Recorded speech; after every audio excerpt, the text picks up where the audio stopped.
Hello my dear students. आज हम लोग क्लास 10 के भारतीय भवन का मैथ नियामक ज्यामिति का एग्जाम्पल बी एक्सरसाइज बी का एग्जाम्पल सॉल्व करेंगे। ठीक है, एग्जाम्पल नंबर 9। इसके पहले हम लोग 8 तक सॉल्व कर चुके हैं। यदि वीडियो आप लोग नहीं देखे हो तो मेरे वीडियो के डिस्क्रिप्शन में लिंक दिया गया है, वहां से आप लोग देख सकते हैं। तो क्वेश्चन क्या कह रहा है देख लिया जाए। कह रहा त्रिभुज ए बी सी के शीर्ष ए बी सी के निर्देशांक क्रम से दिया है कितना, -2 3 4 5 और 12 1। और यदि BC का मध्य बिंदु D हो तो माध्यिका AD की लंबाई ज्ञात करना है। ठीक है, एक त्रिभुज है जिसका नाम क्या है ABC है और उसके शीर्षों का निर्देशांक दिया गया है। कह रहा है कि एक BC मध्य बिंदु पर एक D रेखा खींच दिया जाता है और यही हमें क्या करना है, AD यानी उस रेखाखंड की लंबाई, उस रेखा के लंबाई ज्ञात करना है। तो सबसे पहले हम फिगर बनाते हैं, देखते हैं। मान लेते हैं इसको ए बी सी। तो ये बराबर कितना है, मान लो -2 3। बी बराबर कितना दिया है 4 और 5 और सी बराबर दिया है कितना 12 और 1। इसका बीसी का जो मध्य बिंदु मान लेते हैं यहाँ पे है, एक रेखा ऐसे ले लेते हैं, इसका नाम रख दिया जाए क्या डी। तो हमें एडी की लंबाई ज्ञात करना है, बात समझा ना। तो सबसे पहले हम क्या करते हैं, इस रेखा की यानी कि मध्य बिंदु जो है उसका निकाल लेते हैं। तो जैसे मान लिया रेखा हमारा ये हो जाए क्या बी और सी, हम बीच में उसका मध्य बिंदु क्या है डी। ये दिया है 4 5 और ये कितना दिया है 12 और 1। इसको x1 x2 और इसको y1 y2 मान लेते हैं। ठीक है, तो निकालेंगे डी के निर्देशांक। तो डी के निर्देशांक बराबर हो जाएगा हमारा क्या x1 प्लस x2/2 और y1 प्लस y2/2। ठीक है, अब यहाँ से देख लेते हैं x1 कितना दिया है 4 और प्लस कितना है 12 और बट्टा में 2। यहाँ के देखो x1 y1 कितना है 5 और प्लस 1/2। आ रहे समझ इतना। अब देख लो 12 4 कितना हो गया 16/2 और 5 1 6/2 काट दिया जाए, यहाँ पे हो जाएगा 8 और यहाँ पे हो जाएगा 3। तो ये जो मध्य बिंदु का निर्देशांक है कितना आ गया 8 और 3, यानी इसका मान कितना निकल गया 8 और 3 यहाँ पर निकल गया ना।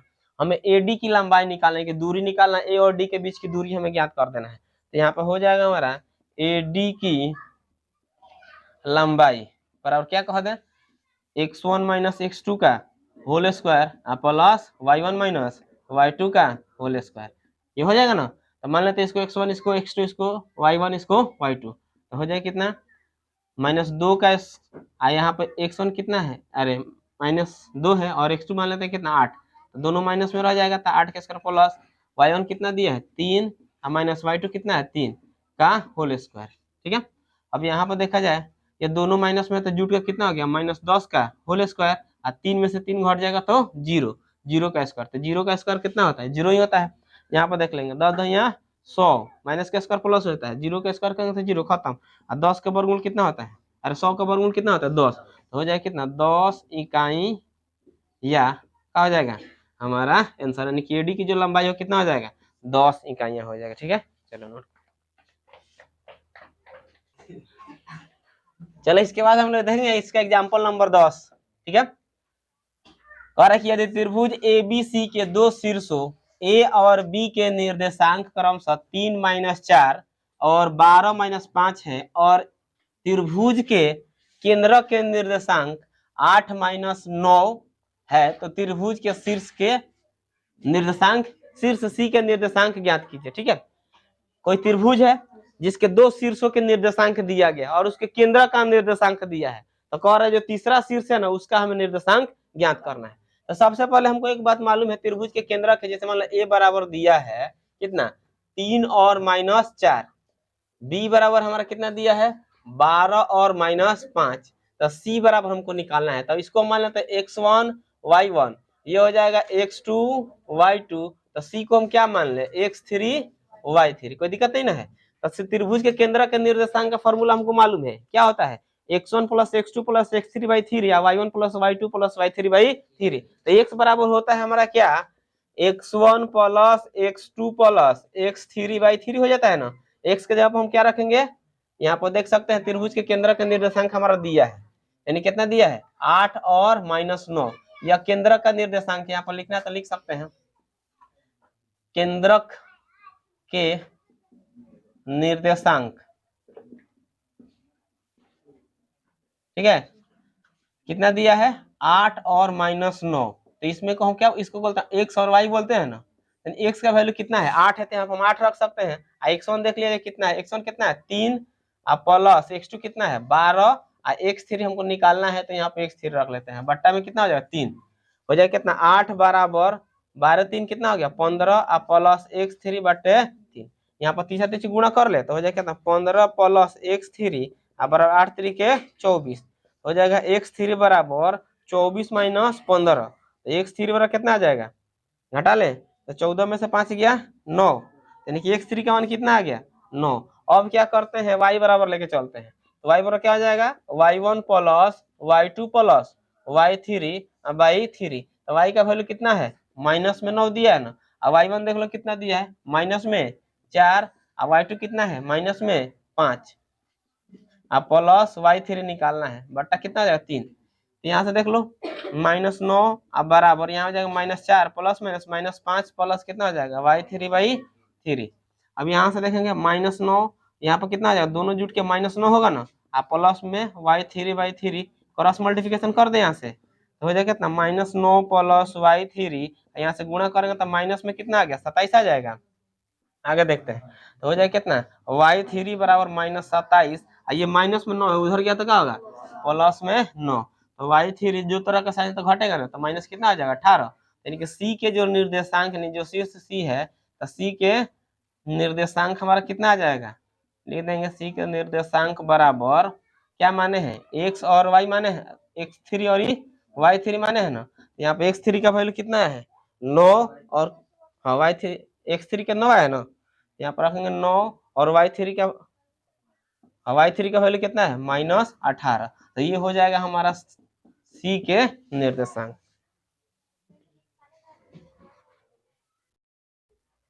चलो देखा जाए इसके बाद से एग्जाम्पल नंबर 11, यानी कि लास्ट एग्जाम्पल है। कह रहा है कि यदि किसी त्रिभुज के शीर्षों के निर्देशांक 3 0 0 4 और 3 4 हो तो उस त्रिभुज के अंतः केंद्र के निर्देशांक ज्ञात करें। देख लो इसमें अंतः केंद्र कह रहा है, इसका पहले केंद्रक वाला था, ये क्या है अंतः केंद्र है। अगर फोटो देखना है तो देख सकते हैं, जैसे कि मान लिया जाए ए बी सी, या मान लो ये इसका केंद्र हो गया, अंतः केंद्र ही होता है। मान लो ए बराबर कितना दिया है 3 0, बी बराबर कितना दिया 0 4 और सी बराबर दिया है 3 और 4। तो सबसे पहले हमको क्या करना होगा, अंतः केंद्र का जो फॉर्मूला होता है उसको एक बार जानना होगा। तो क्या होता है ax1 plus bx2 plus cx3 बट्टा a plus b plus c, और दूसरा इसमें होता है ay1 plus by2 plus cy3 और बट्टा क्या होता है a plus b plus c। अगर हम देखें तो यहाँ पर हमको दिया क्या है x1 और y1, और ये दिया है x2 और y2, और यहाँ पर दिया है x3 और y3, यही दिया है। तो क्या नहीं दिया है ए बी सी नहीं दिया, तो मान लेते हैं इसके सामने की भुजा को ये मान लेते हैं, इसके सामने की भुजा को इसको बी मान लेते हैं और इसके मान लेते हैं सी। ठीक है, तो हम क्या करेंगे ए बी सी निकालेंगे। तो सबसे पहले लेके चलते हैं यहाँ से ए बराबर, ठीक है, तो ए बराबर यही ना होगा यानी कि बी सी, तो बी सी के लिए दूरी सूत्र होगा, तो फॉर्मूला क्या आ जाएगा x1 माइनस x2 का whole square plus y1 minus y2 का होल स्क्वायर। ठीक है, ऐसे हम रख कर निकाल रहे हैं। अब ये न समझना कि इसको x1 कह दे, चाहे यहाँ पर इसके अनुसार अगर चलेंगे फिगर के अनुसार तो इसको हम क्या कहेंगे x2 माइनस क्या आ जाएगा x3 और y2 माइनस क्या हो जाएगा y3, यानी इस फिगर के अनुसार हम bc जब निकालेंगे तब। यहाँ से देख लेते हैं रूट अंडर, यहाँ से 0 माइनस कितना हो जाएगा 3, तो 0 माइनस 3 का होल स्क्वायर अब प्लस y2 माइनस y1, तो y2 कितना है 4, तो 4 और y3 कितना दिया है 4, तो 4 माइनस 4 का होल स्क्वायर। यहाँ पर देख लेते हैं 3 होगा 3 तरीका 9, और यहाँ पर क्या आ जाएगा 0, और 9 का 9 होगा, 9 का वर्गमूल कितना आ जाता है 3, यानी कि a का जो मान है वो कितना निकल गया है 3 निकल गया। अब निकाल लेते हैं b बराबर, तो b कहाँ है यहाँ पर है ना, यानी कि a और c के अनुसार चलना होगा। यहाँ से x1 और क्या होगा x3 होगा ना, यहाँ पर देख लेंगे x1 माइनस x3 का whole square plus y1 minus y3 का whole square, y1 minus y3 का होल स्क्वायर हो जाएगा ना। फिर यहाँ से अब इसका मान रख दिया जाए, x1 हमारा कितना है 3 है, तो 3 अब माइनस यहाँ पर कितना दिया है 3 दिया है ना, तो 3 का स्क्वायर अब प्लस y1 देख लेगा कितना है 0, अब माइनस कितना है 4, यहाँ पर कितना है 4 का होल स्क्वायर, यहाँ पर हो जाएगा कितना 3 3 का, अरे 0 हो जाएगा घटेगा तो 0, यहाँ पर कितना आ जाएगा 4 चौके 16, तो हो जाएगा रूट अंडर 16 और 16 का वर्गमूल कितना होता है 4। अब क्या निकालना है c निकालना है, तो c हमारा निकलेगा यहाँ से a और b से निकलेगा ना, तो यहाँ पे देख लेते हैं क्या बनेगा फॉर्मूला x1 माइनस x2 का whole square plus y1 minus y2 का होल स्क्वायर हो जाएगा ना। अब यहाँ से देख लेते हैं x1 हमारा कितना दिया है 3, अब माइनस कितना 0 का होल स्क्वायर अब प्लस क्या है 0 माइनस 4 का होल स्क्वायर, ठीक है, तो हो जाएगा 3 3 का 9 और 4 चौके 16, तो दोनों को जोड़ देंगे तो रूट अंडर कितना हो गया 25 यानी कि 5, यानी कि c का जो मान है कितना निकल गया 5 निकल गया।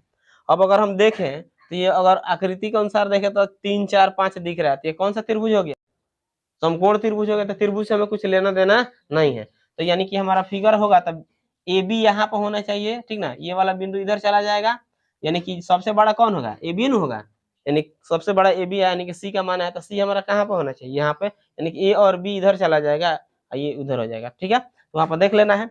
अब हम चलते हैं क्या निकालना है हमको त्रिभुज के अंतः केंद्र के निर्देशांक निकालना है, तो लिखेंगे यहाँ पे कि त्रिभुज के अंतः केंद्र के निर्देशांक क्या हो जाएगा ax1 plus B bx2 plus cx3 अब भाई हो जाएगा a plus b plus c, यहाँ पे हो जाएगा क्या ay1 plus by2 plus cy3 बटे कितना हो जाएगा a plus b plus c, समझ आ रहा है ना। यहाँ पर देख लेते हैं a का वैल्यू कितना है 3 है, यहाँ पर 3 और x1 हमारा कितना है 3 है ना 3 अब प्लस b का वैल्यू कितना है 4, यहाँ पर 4 रख लेते हैं, x2 कितना है 0 अब प्लस c का वैल्यू कितना है 5 और x3 कितना है 3 यानी कि 3 है, अब बट्टा में हो जाएगा a plus b plus c, 3 plus 4 plus 5, 3 plus 4 plus कितना हो गया 5। फिर इसके लिए देखते हैं a का मान कितना दिया है 3 दिया है, अब y1 हमारा कितना है 0 है 0 अब प्लस b का मान कितना दिया है 4, अब फिर y2 कितना है 4 अब प्लस c का वैल्यू कितना है 5, अब y3 कितना है 4, अब बट्टा में कितना हो जाएगा 3 प्लस 4 प्लस 5, ठीक है, 3 3 का 9, 4 में 0 से गुणा करेंगे तो 0, 5 3 15, यहाँ देख लेगा लो 5 4 9 3 12, यहाँ पर कितना 0 हो जाएगा ना, और 4 चौके 16 और 5 चौके 20, अब बट्टा में 12 कितना हो गया 24 बटे 12, यहाँ पर कितना आ जाएगा 36 बटे 12, तो 12 तिहाई और 12 दूनी का, तो हो जाएगा कितना 2 और 3, तो ये हमारा हो जाएगा इसका आंसर, ठीक है, चलिए नोट कर लेगा। चलो इसको देख लेते हैं, इस फिगर को हम ऐसे ही बना सकते हैं ना, तो कोई जैसे मान लिया जाए यहाँ पर ए है, बी को इधर ला दिया जाता है क्योंकि सबसे बड़ा बी है ना, और समकोण त्रिभुज बना है, तो यहाँ पर बी रख देते हैं, यहाँ पर क्या रख देंगे सी, ये हो जाएगा 3 0 बी कितना है 0 4 और ये हो जाएगा कितना 3 और 4, यहाँ पे जो है तो रहेगा, ठीक है, इस तरह ही बना सकते हैं, ठीक है।